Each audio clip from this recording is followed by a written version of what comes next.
إن الحمد لله نحمده ونستعينه ونستغفره ونعوذ بالله من شرور أنفسنا وسيئات أعمالنا من يهده الله فلا مضل له ومن يضلل فلا هادي له أشهد أن لا إله إلا الله وحده لا شريك له وأشهد أن محمدا عبده ورسوله أما بعد فإن أحسن الكلام كلام الله وخير الهدى هدى محمد صلى الله عليه وسلم فإن كل محدثة بدعة وإن كل بدعة ضلالة وإن كل ضلالة في النار.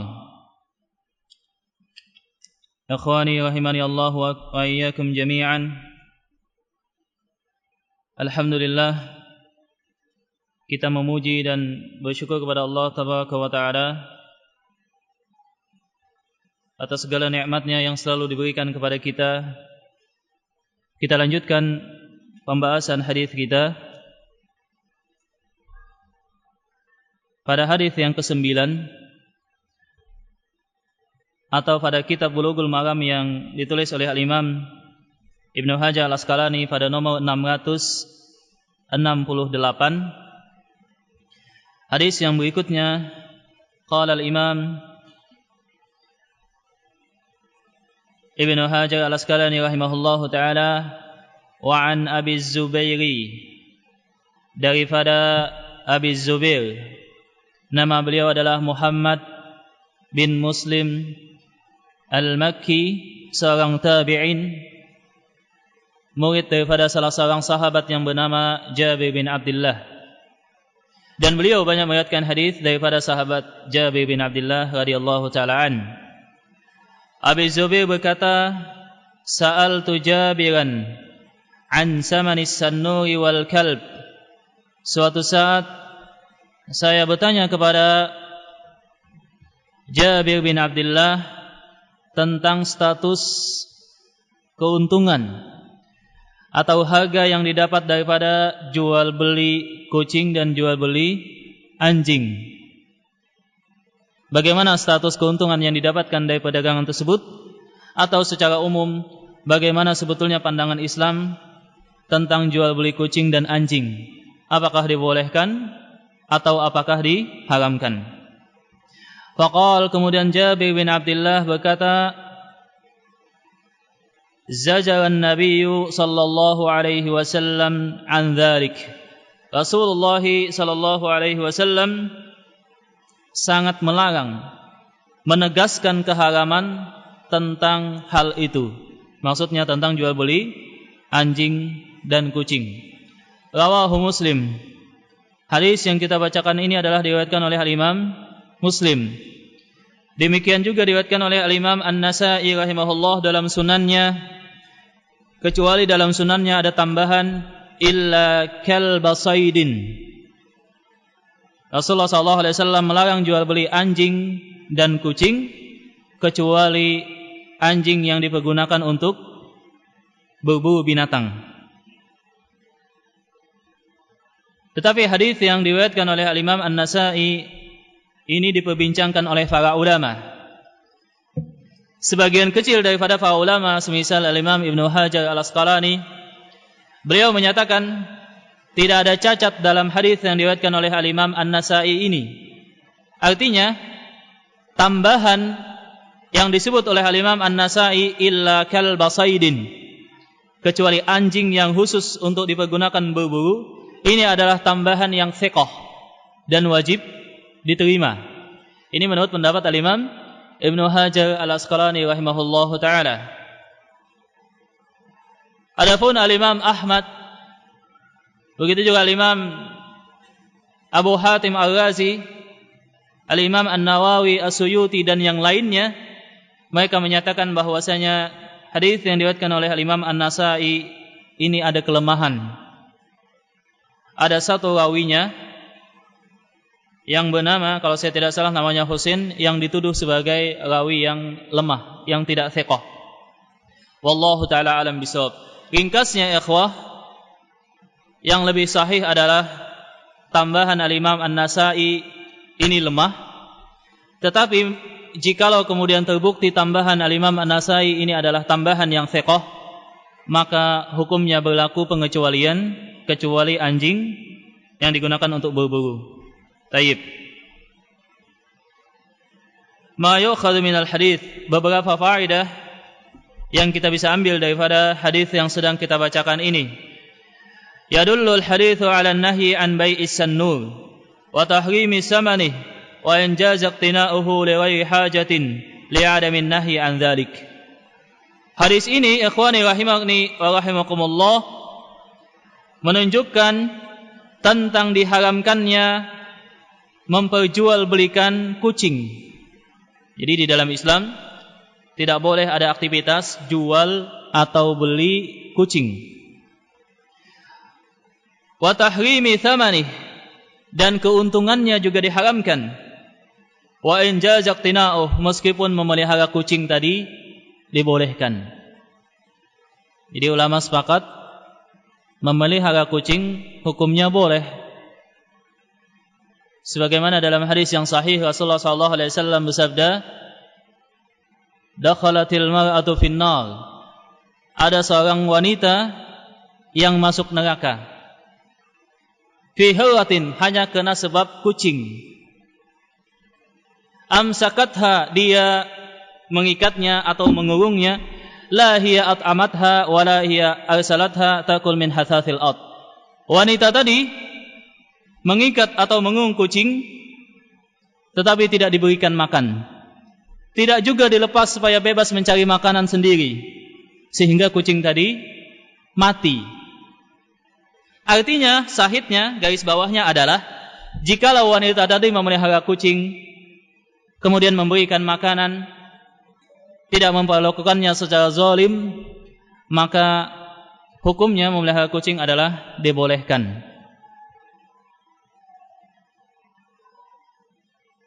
Hadis yang diriwayatkan oleh Imam Al-Bukhari dan Muslim. Wa li'annaha tahiratun fil hayah, dan ulama sepakat, maksudnya mayoritas para ulama, bahwasanya kucing tadi halal. Kucing tadi suci maksudnya, bukan halal dimakan. Kucing tadi statusnya suci.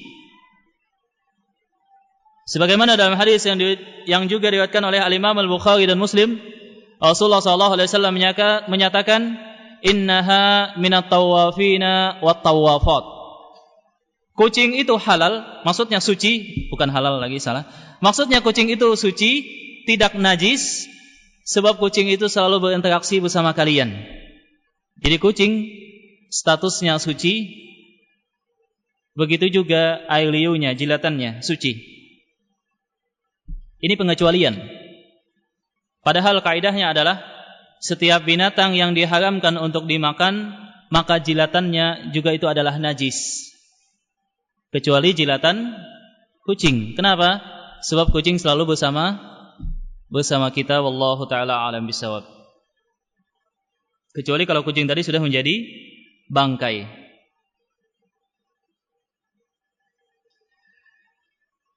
Baik. Sebagian para ulama mengartikan hadis ini, Rasulullah SAW melarang jual beli kucing dan jual beli anjing, tetapi tidak sampai pada tahap pengharaman secara mutlak. Dan pendapat ini lemah. Pendapat ini lemah. Sebab kalau kita lihat daripada zahir hadis tadi, Rasulullah SAW kata Jabir bin Abdullah tegas melarang kami dan sangat menegaskan bahwasanya jual beli anjing dan kucing tersebut diharamkan. Faedah yang kedua, hadis ini juga menunjukkan bahwasanya diharamkannya seseorang memperjualbelikan anjing. Jadi anjing ada beberapa hukum yang berkenaan dengannya. Yang pertama adalah anjing tersebut jilatannya najis mughalladhah. Kalau menjilat bejana kita atau badan kita atau pakaian kita, maka Rasulullah SAW bersabda, "Idza walagal kalbu fi ina'i ahadikum fagsilhu sab'an ulahunna biturab." Kalau anjing menjilat bejana salah seorang di antara kalian, maka cara membersihkannya adalah 7 kali, dan salah satunya yang pertama kali itu memakai tanah. Ini hukum yang pertama.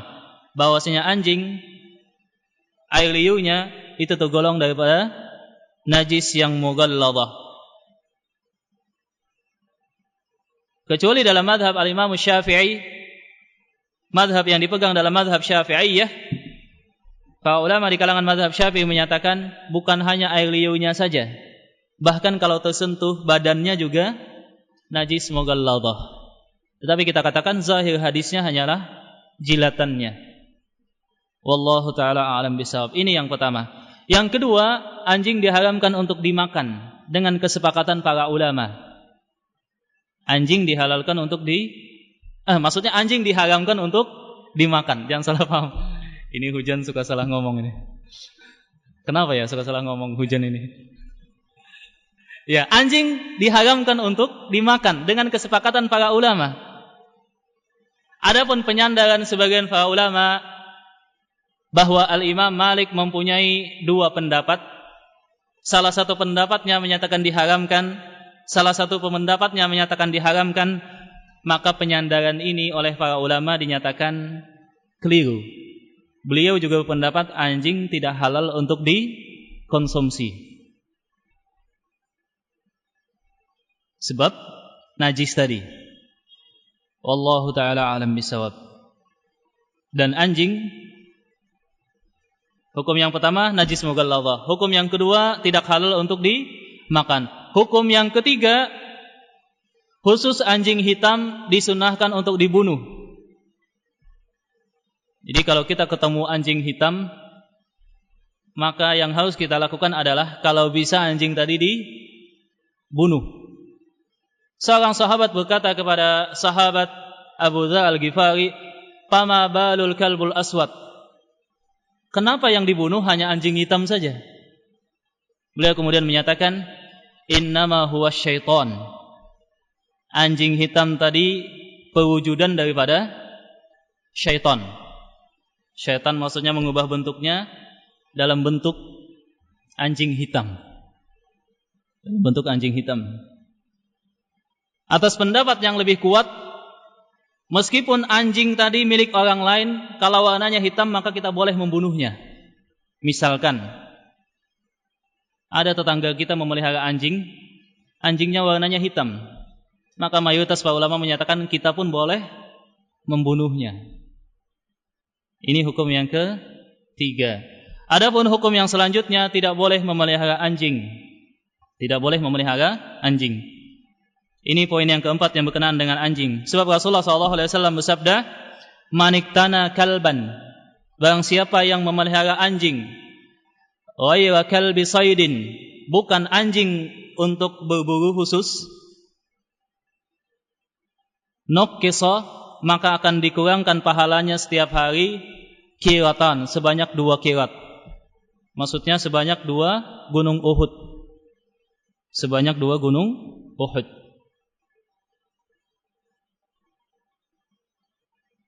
Poin yang kelima yang berkenaan dengan anjing ini, khusus anjing yang dilatih untuk berburu, maka kita boleh menggunakannya untuk berburu binatang untuk kita makan, konsumsi.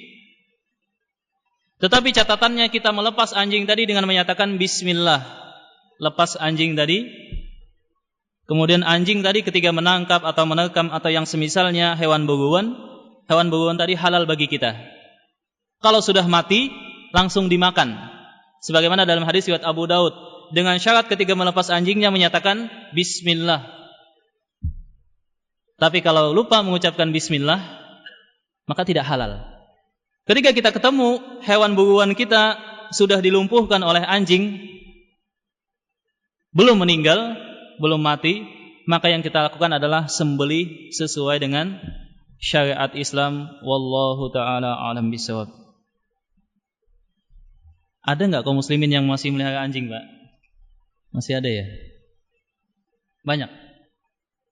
Biasanya di perumahan, Pak ya. Dengan alasan keamanan. Alasan ini tidak menjadikan hukum yang kita katakan diharamkan tadi menjadi dihalalkan. Dan memelihara anjing itu sangat mengganggu tetangga. Ini sebab yang kedua.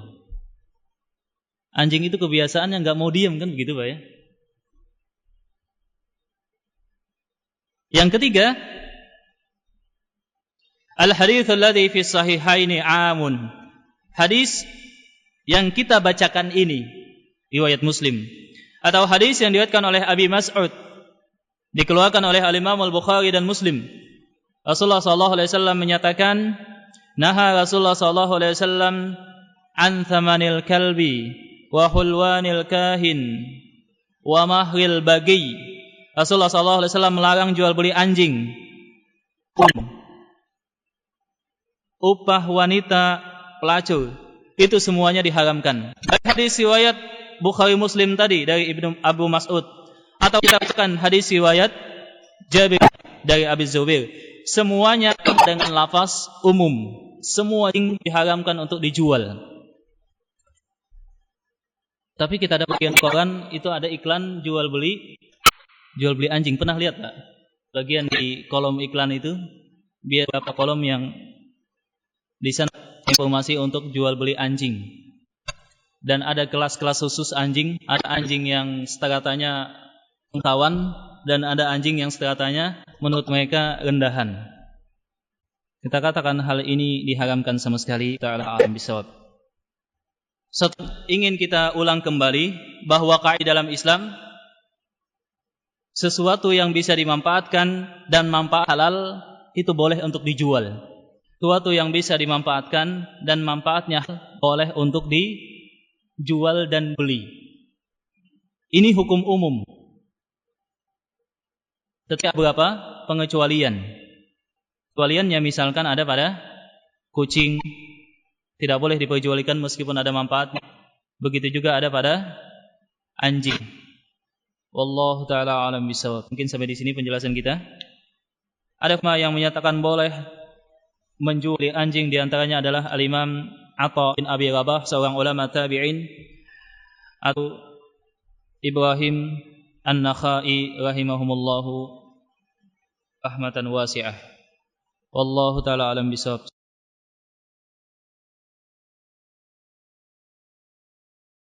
Ini adalah pendapat para ulama hadis bahwa permasalahannya adalah, iya tentu Ustadz insyaallah lebih tahu, tapi sekedar untuk mengingat-ingat. Permasalahannya adalah sebagian ulama memandang hadis idza walagal kalbu fi ina'i ahadikum tadi adalah hadis yang khas. Hadis yang ditakyid. Maka mereka menyatakan bahwasanya dilalah hadis ini khusus pada jilatan anjing. Khusus pada jilatan anjing. Artinya jilatan anjing disebut dengan najis mughalladhah. Bagaimana dengan komponen lain, dagingnya, darahnya? Menurut sebagian ulama hadis tidak dianggap sebagai najis mughalladhah, hanya sebagai najis biasa. Najis yang di bawah derajatnya najis mughalladhah, iya. Betul. Tetapi tetap tidak boleh dimakan najis. Adapun pendapat yang kedua, Al-Imam Syafi'i dan ashab beliau memandang secara umum. Hadis ini maksudnya secara umum semua tubuh bagian anjing. Disebut lidah anjing, jilatannya itu hanya sebagai pemisalan. Dan lidah itu dihasilkan daripada air liur itu kan dihasilkan daripada seluruh komponen tubuh. Ada keterkaitannya tentu. Maka Imam Syafi'i menyatakan ashabnya juga tersentuh badan anjing najis mughalladhah, terkena darah anjing najis mughalladhah, dan terkena daging kambing, daging anjing maksudnya. Ini kok salah ngomong dulu ya. Dan terkena daging anjing juga najis mughalladhah. Iya. Wallahu ta'ala alam bisawab. Untuk mengajihkannya, iya, memang alasan Al-Imam Syafi'i sebagaimana kita baca dalam mazhab Syafi'i, sebagaimana yang dikatakan ustadz kita tadi adalah karena anjing memang kebiasaannya suka menjilat-jilat badannya, kulitnya. Wallahu ta'ala alam bisawab. Tetapi yang dirajihkan oleh mayoritas para ulama adalah hanyalah jilatannya, hanyalah liurnya. Ini mayoritas para ulama berdasarkan dilalah hadis tadi. Wallahu ta'ala alam bisawab. Iya. Tadi udah diterangkan sama Ustaz. Mungkin ada yang lain, silakan. Kalau kucing kita mungkin nggak laku gitu Pak ya. Tapi ada jenis-jenis kucing yang harganya mahal Pak ya, sampai 5 juta atau berapa juta. Wallahu taala alam bisawab. Kita lihat hadis tadi as-sannul. Alif lam di sana, alif lam untuk menyatakan lil istighraq, semua jenis kucing. Atau bisa juga disebut dengan alif lam al-jinis atau alif lam al-istighraq, menyeluruh sifatnya. Ya memang kalau kucing Indonesia nggak laku dijual, tapi kalau kucing lain mungkin laku dijual. Tapi bukan begitu masalahnya. Bagaimana cara kita bisa memelihara kucing? Ya mungkin dengan mengambilnya di jalan ada, kemudian kita pelihara, subhanallah. Atau saling memberikan. Tetapi bukan untuk dijadikan sebagai komoditi, tidak boleh. Wallahu ta'ala alam bisawab. Dan ini juga umum pada hal-hal yang sifatnya yang lain. Apalagi yang tidak boleh dimanfaatkan. Hewan-hewan yang tidak boleh dimanfaatkan dan sifatnya najis. Wallahu ta'ala alam bisawab. Kemarin juga ada pertanyaan, apakah babi bisa dikiaskan, dianalogikan dengan anjing sebagai najis yang mughalladhah? Wallahu ta'ala alam bisawab. Saya tidak mendapatkan dalil yang kuat yang dipegang dalam mazhab Syafi'i sehingga babi dikatakan juga sebagai najis mughalladhah. Jadi babi tetap najis, tetapi insyaallah bukan najis yang mughalladhah. Wallahu taala a'lam bishawab. Apakah berarti anjing yang hitam kita bunuh, anjing tidak boleh kita pelihara, anjing kita tidak makan, kita boleh membenci anjing? Enggak. Kita enggak boleh membenci makhluk Allah Subhanahu wa taala. Bahkan Rasulullah sallallahu alaihi wasallam menyebutkan, dan ini diturunkan oleh Al-Imam An-Nawawi dalam kitabnya Riyadhus Shalihin, ada seseorang anak manusia yang masuk surga hanya karena membantu anjing yang kehausan. Jadi anjing hitam kita bunuh, anjing tidak boleh kita pelihara, anjing kita tidak makan. Kenapa? Mengikuti syariat Allah. Apa alasan logisnya? Wallahu ta'ala alam bisawab. Itu alasan yang pasti. Alasan yang lain mungkin bisa kita telaah. Adapun sebagian orang menyatakan berarti Anda tidak menyayangi makhluk Allah. Kita katakan enggak, kita sayang terhadap makhluk Allah. Tapi Allah Subhanahu wa taala terkadang menguji iman hambanya. Apakah taat ataukah kemudian maksiat. Jadi logika dalam Islam sebetulnya mudah. Kenapa? Ya ini perintahnya. Kenapa? Ya ini dilarang, hadisnya ini. Sebagaimana Aisyah dikatakan, wahai Aisyah, kenapa seorang wanita yang haid mengqadha puasanya tetapi tidak mengqadha salatnya? Apa alasan logisnya? Apa kata Aisyah? Hakadha amarna Rasulullah SAW. Begini Rasulullah memerintahkan kami. Dan saya sering ditanya juga, Ustaz, kenapa Allah SWT menciptakan malaikat? Allah SWT kan maha kuasa. Saya bingung. Yang pertama, ini muslim atau enggak? Begitu Pak ya. Dan yang kedua, kenapa hal ini ditanyakan? Sampai ditanyakan. Padahal Allah Subhanahu wa taala la yus'alullahu amma yaf'al wa hum yus'alun. Allah Subhanahu wa taala tidak ditanya, manusia yang akan ditanya. Kemudian dia melontarkan pertanyaan kedua. Oke, kalau tidak bisa dijawab, apakah Allah Subhanahu wa taala mampu menciptakan batu yang lebih besar daripada Allah? Subhanallah. Ini orang yang terpengaruh dengan gaya-gaya pemikiran jil. Maka hendaklah kita berhati-hati. Jadi kalau ketemu anjing hitam di jalan, maka yang kita lakukan adalah bunuh, gitu ya. Tapi bunuhnya yang santun, sekaligus langsung mati. Jangan kemudian pukul dulu, pukul lagi, nggak boleh, diharamkan. Tapi mungkin ada masalah lain jual beli yang kita bisa diskusikan. Kalau tidak ada, kita tutup sampai di sini. Iya, satu faedah lagi kemarin yang disebutkan oleh Ustadz Jailani, beliau menyatakan bahwa kenapa saman itu hanya diangkat tikusnya, sekitarnya dibuang, dan itu memungkinkan sebab kata beliau kohesifnya agak lama, sehingga memungkinkan hal tersebut kita lakukan. Adapun mungkin pada jenis air, susu atau yang semisalnya kohesifnya agak cepat.